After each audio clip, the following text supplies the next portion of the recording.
Hello friends, welcome back to KL to US channel. Tamil Nadu அரசியல் வந்து பயங்கர விறுவிறுப்பாக போகுது. நொடிக்கு நொடி பரபரப்பாக போயிட்டு இருக்கு. நேற்று நம்ம பேசணும், அதே மாதிரி இன்னைக்கு பேசுறதுக்கு நிறைய விஷயங்கள் இருக்கு. எப்படி அப்படின்னா, இந்த கிளாடியேட்டர் மூவில வர மாதிரி அந்த மாதிரி தான் இப்போ களம் இருக்கு. இப்போ எப்படின்னா, சில பேர் அந்த பசுந்தோல் போத்திய புலி அப்படி மாதிரி இன்னொன்று என்ன சொல்லுவாங்க, சாமியே வரம் கொடுத்தாலும் பூசாரி வரம் கொடுக்கல அப்படிங்கிற மாதிரி மக்கள்கிட்ட பேராதரவு பெற்று வெற்றி பெற்றும் இந்த நம்ம தலைவர் விஜய் படுற பாடு 2 நாளா ரொம்பவே பாவமா இருக்கு, பார்க்கறதுக்கு ரொம்ப கஷ்டமா இருக்கு. பட் ஆனால் நம்ம மனம் தளராம இருக்கணும். ஆனால் இதுல என்னன்னா, இப்பதான் தெரிய வருது, நம்ம அரசியல்ல எவ்வளோ கஷ்டங்கள் இருக்கு அப்படிங்கிறது கண்கூடா மக்களுக்கு தெரியப்படுத்துறாங்க. 2 முதலைகள் 2 முதலைகள் என்னெல்லாம் பண்ண முடியும் அப்படிங்கிற ஒரு சித்து விளையாட்டு தான் விளையாண்டுட்டு இருக்காங்க. 2 முதலைகள் மட்டும் இல்லை, அதுக்கு மேலேருந்து என்னென்னலாம் பண்ண முடியும் அப்படிங்கிறதுக்கு தான் இது நடக்குது. ஸோ நேற்று பார்த்த மாதிரி இந்த கண்மாயை வித்ட்ரா பண்ணிட்டாங்க. அது நிஜம். அது என்னன்னா, ஆளுநரை கேள்வி கேட்டிருக்காங்க. ஆளுநர் கேள்வி கேட்டிருக்காரு, எப்படி நாங்கள் பண்ணலாம் அப்படின்னு. ஆனால் சில தரப்பு விஜயே வேணாம் சொன்ன மாதிரி சொல்றாங்க. 2 முதலைகள் சொன்னாங்க. 2 முதலைகள் உங்களுக்கு புரியுதா? 2 முதலைகள் சொன்ன கதை உங்களுக்கு 2 முதலைகள்னு சொன்னால, அதை எப்படி சமாளிக்கிறது ஆமா தெரியும் அப்படின்னு. அதுல என்னன்னா, ஒருத்தர் என்ன சொல்றாருன்னா, நாங்க இந்த மாதிரி 6 மாசம் இடையூறு பண்ண மாட்டோம், விஜய் ஆட்சி நடக்கட்டும், தொடர்ந்து நாங்க எதிர்கட்சியா இருப்போம் அப்படின்னு வெளியில மக்களுக்கு ஆஹா ஓஹோ அப்படின்னு பாராட்டுற மாதிரி சொல்லிட்டு, ஆனா உள்ளுக்குள்ள என்ன நடக்குது அப்படின்னா வேற நடக்குது. உள்ளுக்குள்ள டோட்டலி டிஃப்ரெண்ட் நடக்குது. எனக்கு ஒரு கேள்வி இருக்கு. இப்போ காங்கிரஸ் என்னன்னா, உடனே தேர்தல் முடிந்த உடனேயே போய் சேர்ந்துட்டாங்க விஜய் கூட்டணியோட. அப்ப மதசார்பற்ற ஆட்சி அப்படிங்கிறத விஜயோட ஒரு கொள்கை. அதனால காங்கிரஸ் என்ன பண்ணிடுது. ஆனா அதிமுகவில் பிஜேபி இருக்கு, இவங்களோட நிறைய கட்சி இருக்கு. அதுல சிறுபான்மை கட்சியிலிருந்து இந்த விடுதலை சிறுத்தைகள் அல்லது சிபிஐ, அந்த இடதுசாரி கட்சிகள் இருக்கு. அவங்ககிட்ட விடுதலை சிறுத்தை இருந்து இடதுசாரி கட்சிகள்கிட்ட சிபிஐ எம் அந்த மாதிரி மார்க்சிஸ்ட், அதுல என்னன்னா 2 4 6 பேரும் பண்ணலாம். ஆனா விடுதலை சிறுத்தை என்ன சொல்றாரு, ஆளுநர் பண்றது சரியில்லை அப்படின்னு ஒரு அறிக்கை விடுறாரு. ஆளுநர் செய்யறது சரியில்லை, ஆட்சி அமைக்கணும் அப்படின்னு. இப்ப இவங்க விஜய் கேட்கிற சப்போர்ட் இவங்களை தான் கேட்கிறாரு. ஏன்னா அவங்களும் இடதுசாரி மதசார்பற்ற கட்சி, மதசார்பற்ற ஒடுக்கப்பட்டவர்களுக்கு நம்ம உரிமை கொடுக்கணும் அப்படின்னு போராடுற கட்சிங்கிறதுனால தான் அங்க போய் கேட்கிறாரு. நினைச்சிருந்தா டைரக்டா அதிமுக போயிட்டு எனக்கு சப்போர்ட் பண்ணுங்க அப்படின்னு கேட்டுருக்கலாம். ஆனா அங்க பிஜேபி இருக்கிறதுனால தான் அவர் போகல.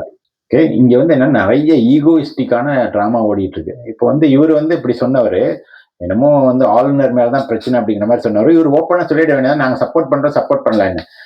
அப்ப என்ன சொல்றாரு, ஒரு மீட்டிங் போடுறேன்னு அரேஞ்ச் பண்ணாங்க. அப்புறம் அந்த மீட்டிங்கை கேன்சல் பண்ணாங்க. அதுக்கடையில இவர் போய் என்னன்னா மு.க.ஸ்டாலினை பத்தி பேசுறாரு. பேசிட்டு உடனே மு.க.ஸ்டாலின் அடுத்து என்ன பண்றாரு, முதல் நாள் நாங்க இடையூறு பண்ண மாட்டோம் அப்படின்னு சொன்னவர், டிஎம்கே கட்சியில திமுக கட்சியில உள்ள கூட்டணி உறுப்பினர்கள் எல்லாரும் ஒரு சில சிச்சுவேஷனை கருதி மேலிடம் முடிவு எடுத்தா அது எல்லாத்துக்கும் ஒத்துக்கணும், உறுப்பினர் எல்லாரும் கட்டுப்படுத்தணும் அப்படின்னு சொல்லுவாரு. அப்ப என்ன அர்த்தம், இதற்கிடையில நிறைய சீன்கள் ஓடிட்டு இருக்கு. இப்ப இன்னொரு பெரிய தலைவர் போய் மீட் பண்றாரு, இங்க மீட் பண்றாரு. இதுல என்னன்னா, அதிமுகவுல பாதி உறுப்பினர் உடஞ்சி வருவோம் அப்படின்னு பண்ணவங்கள என்ன பண்றாங்க, அப்படியே அனுப்பி கொண்டு ரிசார்ட்ல வச்சிடறாங்க. அப்படி தூக்கி கொண்டு போய் என்ன பண்ண புதுச்சேரி ரிசார்ட்ல வச்சிருக்காங்க. எனக்கு இந்த கட்டம் உண்மையாவே சீரியஸா புரியவே இல்லை. அவங்களாம் என்ன பொம்மைகளா இல்ல கழுத்திகளா கொண்டு போய் ரிசார்ட்ல வச்சு பூட்டி வைக்கிறதுக்கு? எனக்கு அந்த லாஜிக் புரியவே இல்லை. நீங்களும் இத பல தடவை சொல்றீங்க, நானும் இதே கேள்வியை பல தடவை கேட்டுட்டேன். என்ன அவங்களுக்கு எல்லாம், அவங்க மனிதர்கள் தானே.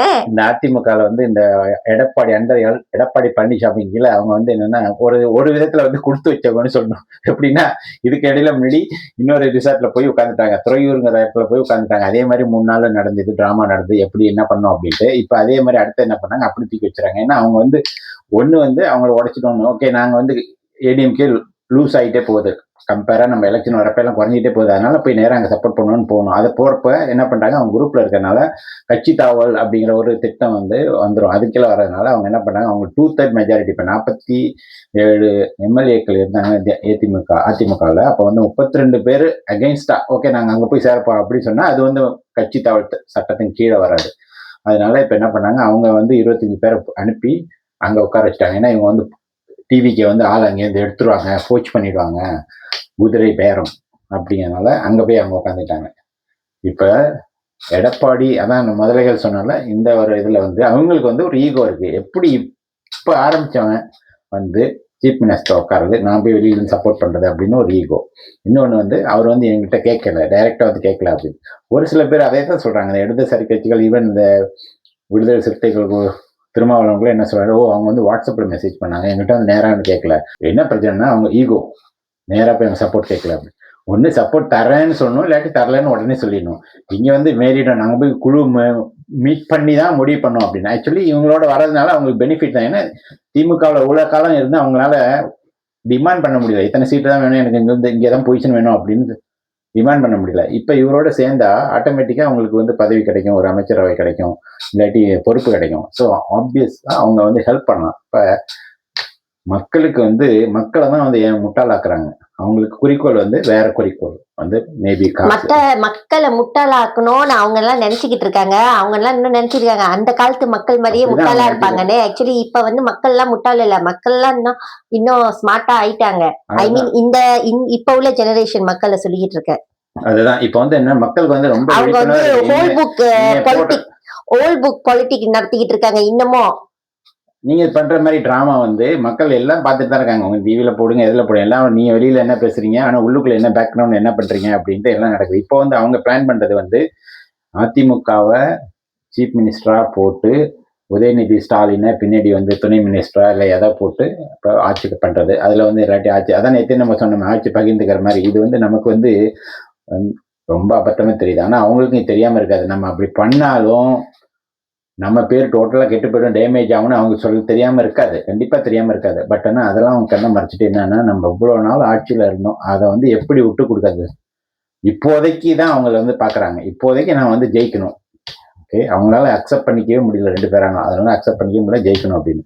இதுக்கு வந்து இடையில வந்து ஆளுநரும் என்ன பண்றாரு, இப்படி பண்றாரு. ஏன்னா நம்ம ஏற்கனவே சொல்லிட்டோம், நிறைய ஆப்ஷன். அவங்க வந்து ஆளுநர் பண்றது தவறு, அவர் இந்த மாதிரி பண்ணக்கூடாது, லிஸ்ட் கொண்டா அப்படின்ட்டு.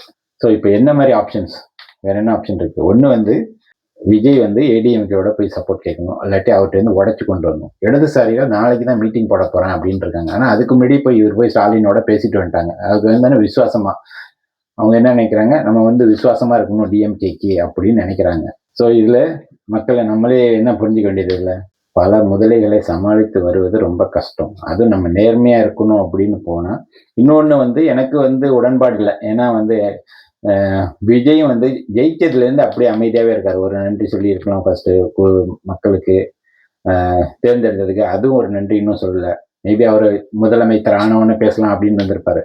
இப்போ வந்து ஆளுநர்கிட்ட பேசுறப்பையும் வந்து பேசிட்டு வந்து ஆக்சுவலி வந்து ஒரு ஒரு ஸ்போக்ஸ் பர்சன் வேணும், ஸ்பீக்கர் வேணும், வெளியில என்ன நடக்குது அப்படின்ட்டு. இதுல ஒன்றும் பிரச்சனை இல்லை. ஏன்னா இப்ப பல மீடியாக்கள் வந்து என்ன செய்யறாங்கன்னா, பல யூகத்துல ஒவ்வொருத்தரும் ஒன்று சொல்றாங்க. இப்ப வந்து என்ன, திடீர்னு நாங்க 107 அமைச்சரும் விலக போறோம் அப்படின்னு ஒரு நியூஸ் வருது டிவில. இப்ப 107 அமைச்சரும் விலகிறாலும் சொல்யூஷன் வந்துருமா? வரப்போறது ராஜினாமா. இப்ப வந்து டிவில ஓடிட்டு இருக்க நியூஸ் வந்து சில பேர் என்ன சொல்றாங்கன்னா, ஓ நாங்க இப்படி நடந்துச்சுன்னா டிஎம்கே ஏடிஎம்கே ஜாயின் பண்ணி போய் மெஜாரிட்டி ப்ரூவ் பண்ணாங்கன்னா டிவிகேல உள்ள 107 அமைச்சரும் நாங்க ராஜினாமா செஞ்சிருவோம் அப்படின்னு ராஜினாமா செஞ்சதுனால ஒன்றும் நடக்க போறதில்ல. ராஜினாமா செஞ்சதுனால அவங்களுக்கு இன்னும் ஈஸி ஆயிடும். எப்படி அப்படின்னா, அவங்களுக்கு வந்து ப்ரூவ் பண்ண மெஜாரிட்டியே இன்னும் குறைஞ்சிடும். இவர்கிட்ட போன 108 போக அவங்ககிட்ட பாக்கி உள்ளதான் இருக்கு. அப்ப என்ன பண்ணுவாங்கன்னா, அதுல இருந்து மெஜாரிட்டி எடுத்து கவர்மெண்ட் ஆளுநர் ஓகே நீங்க பண்ணுங்க அப்படின்னு பண்ணலாம். அனதர்வே அந்த 107 தொகுதிக்கு மட்டும்தான் பை எலெக்ஷன் வரும். இவங்க ராஜினாமா பண்ணா 107 தொகுதிக்கு மட்டும்தான் பை எலெக்ஷன் வரும். அவர் வந்து ஹோல் தமிழ்நாடு எலெக்ஷனை கவர் பண்ண முடியாது. ஒஸ்ட் கேஸ் வந்து அவங்களும் சேரல, டிஎம்கேவும் சேரல, இவங்களும் கொடுக்கல. விஜய்க்கும் வந்து என்ன பண்ண பீப்புள் ப்ரொடெஸ்ட் பண்ணா என்ன பண்ணும், பிரசிடென்சி ரூல் கொண்டு வந்துருவாங்க. இப்ப இவங்க 2 பேரும் டிஎம்கேயும் ஏடிஎம்கேயும் பழைய விரோதத்தை மறந்து சேர்ந்தாங்க அப்படின்னா அவங்களே தன் தலையில தன்னை மண்ணை வாரி அள்ளி கொட்டிக்கிறாங்கன்னு தெரியுது. ஆப்வியஸா அதுதான் நடக்கும். தன் தலையில தானே மண்ணை வாரி கொட்டிக்கிறாங்க. அடுத்த தடவை கண்டிப்பா போயிடும். பட் ஆனா அவங்களோட குறிக்கோள் அந்த விஷயம் தான் இல்ல அப்படின்னு எனக்கு தோணுது. அந்த விஷயம் அவங்களுக்கு எந்த ஒரு குறிக்கோளும் இல்ல. அவங்களுக்கு வந்து ஒரே ஒரு குறிக்கோள் பணம் சம்பாதிக்கணும், பவர்ல இருக்கணும். பவர்ல இருந்தா தான் பணம் சம்பாதிக்க முடியும். அவங்க என்ன பண்ணலாம், அவங்க நினைக்கிறது என்னன்னா, விஜய் இப்ப விட்டோம்னா நம்ம அதுக்கப்புறம் வரவே முடியாது அப்படின்னு ஒரு நினைப்பு இருக்கலாம். அப்படி இல்லைன்னா நம்ம இப்போதைக்கு பவர் வந்துட்டோம்னா விஜய் வந்து என்ன வேணாலும் பண்ணலாம். ஓகே, அந்த சக்தி, அந்த ஒரு சக்திங்க இருக்கிறதே காலி பண்ணிடலாம், அதுக்கப்புறம் வர்றதை பார்த்துக்கலாம் அப்படின்னு பண்ணலாம். ஸோ இந்த மாதிரியான கெட்ட ஐடியாக்களோட தான் கண்டிப்பா அவங்க வந்து பிளான் பண்றாங்க. ஸோ இதுதான் நடக்கிறது. இப்ப நீங்க வந்து 107 பேரும் நம்ம வந்து புரிஞ்சுக்கணும். 107 பேர் ராஜினாமா பண்றதுனால சொல்யூஷன் வரப்போறதில்ல. உடனே வந்து ஆளுநர் வந்து ஓகே சட்டசபை கலைச்சிட்டு எலெக்ஷன் உடனே திரும்ப எல்லா தொகுதிக்கும் எலெக்ஷன் வைங்கன்னு சொல்ல போறது கிடையாது. ஸோ அதனால நம்ம வந்து இதை வந்து அமைதியா இதுக்காக போராட்டம்னு நம்ம வந்து இந்த போராட்டம் அப்படின்னு செய்யக்கூடாத செயலில் நம்ம ஈடுபட தேவையில்லை. பஸ் இது பண்றது அதை பண்றது இதை பண்றதுலாம் முன்னாடி நம்ம பார்த்துருக்கோம், நிறைய பார்த்துருக்கோம். அந்த மாதிரி பண்ண தேவையில்ல. அமைதியா போராட்டம் பண்ணாலும் அமைதியா பண்ணலாம். பட் ஆனா நம்ம இன்னும் 2 நாள்ல பார்க்கலாம் என்னதான் நடக்குது அப்படின்னு பார்க்கலாம். ஆனா எனக்கு 14 நாட்கள் இருக்கு. ஆனா எனக்கு என்ன தோணுதுன்னா, இதெல்லாம் வந்து ஒரு சும்மா ஒரு டிலே. இந்த டிலே வந்து ஆக்சுவலி தேவை. ஏன் தேவைன்னா, மக்களுக்கு வந்து நிஜத்த புரிஞ்சுக்கிறதுக்கான ஒரு சந்தர்ப்பமா தான் நான் பார்க்குறேன். ஏன்னா, என்ன ஒரு எது தடுத்தாலும் விஜய் தான் சிஎம் ஆவாங்கன்னு எனக்கு 100% கான்ஃபிடென்ட்டா நம்ம இருக்கு. வந்து இதுல இருந்து புரிய வைக்கிறதுன்னா, விஜய் புரிய வைக்கிறது அவரோட நேர்மையை வந்து புரிய வைக்கிறாரு. நான் நேர்மையா இருக்கேன். நான் வந்து இந்த மதசார்பற்ற கட்சி என்னோட கொள்கையை நான் மெயின்டைன் பண்றதுக்காக தான் இவ்வளவு. அவர் நினைச்சிருந்தா உடனே ஃபர்ஸ்ட் எடுத்தோடனே ஓகே இப்ப ஏடிஎம் கிட்ட நான் போனேன்னா எனக்கு வந்து 45 எம்எல்ஏக்கு ஒரு சப்போர்ட் இருக்கு, அதனால நான் வந்து 5 வருஷம் எனக்கு ஒன்றும் பிரச்சனை இல்லைன்னு போயிருக்கலாம். பட் ஆனால் அங்க வந்து பிஜேபி இருக்கிறதுனால தான் இவங்க ஏடிஎம்கே பிஜேபி லிசன் பண்றாங்க அப்படிங்கிறதுனால தான் அங்க போல. ஆனா இப்போ வந்து ஆளுநர் சைடு என்ன பண்றாங்க, சென்ட்ரல் கவர்மெண்ட் வந்து உனக்கு வேற வழி இல்லை, உனக்கு வேணும்னா நீ இங்கே தான் வரணும் அப்படின்னு நெருக்கடி நெருக்க கொடுக்குறாங்க. ஒன்று வந்து உன்னால முடிஞ்சா ஏடிஎம்கேவே பிரேக் பண்ணு, அப்படி இல்லைன்னா இந்த சைடு இந்த சின்ன கட்சிகளை வந்து 2-6 கட்சிகளை நீ எடுக்க பாரு அப்படின்னு. அதுக்கும் வந்து என்னன்னா இங்க வந்து அதுக்கு தான் பின்னாடி வந்து மு.க. ஸ்டாலின் பேசுறது முன்னாடி வந்து வேற பேசிக்கிறாரு, பின்னாடி வந்து அவங்கள கூப்பிட்டு அவங்கள்ட்ட கண்டிஷன் போட்டுக்கிறாரு, நீ வந்து பிரிஞ்சு போயிடக்கூடாது, 3 கட்சியும் எங்கள்கிட்ட இருக்கணும் அங்க பேசிக்கிறாரு. ஸோ அந்த இதை அவங்க பிளாக் பண்ணிக்கிறாங்க.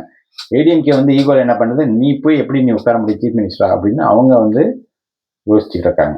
நெருக்கடி எங்க கொடுக்குறாங்க அப்படின்னா, முதல் முறையாக வெற்றி கண்டு சீஃப் மினிஸ்டர் ஆற விஜய்க்கு கொடுக்குறாங்க. நீங்க வந்து ஒரு வழி இல்லை, ஒரே ஒரு பாத்திருக்கு, கோ டு ஏடிஎம்கே, காங்கிரஸை விட்டுட்டு நீங்க வந்துரு அப்படின்னு சொல்ல பாக்குறாங்க. டிஎம்கே ஏடிஎம்கே எல்லாம் சேர்ந்து அதுலயும் நிறைய மைனாரிட்டி, அதுலயும் ஒரு சில முரண்பாடுகள் இருக்கு. ஏன்னா பாமக இருக்கு, அதே மாதிரி இவங்க வந்து விடுதலை சிறுத்தைகள் கட்சி 2 பேரும், அவங்க 2 பேரும் சேர மாட்டாங்க. ஸோ அந்த கண்டிஷன்லாம் இருக்கு. அப்படிலாம் பொறுத்து நிறைய பாசிபிலிட்டி பார்த்தாலும் அவங்களுக்கும் நெக் அண்ட் நெக் தான் இருக்கு.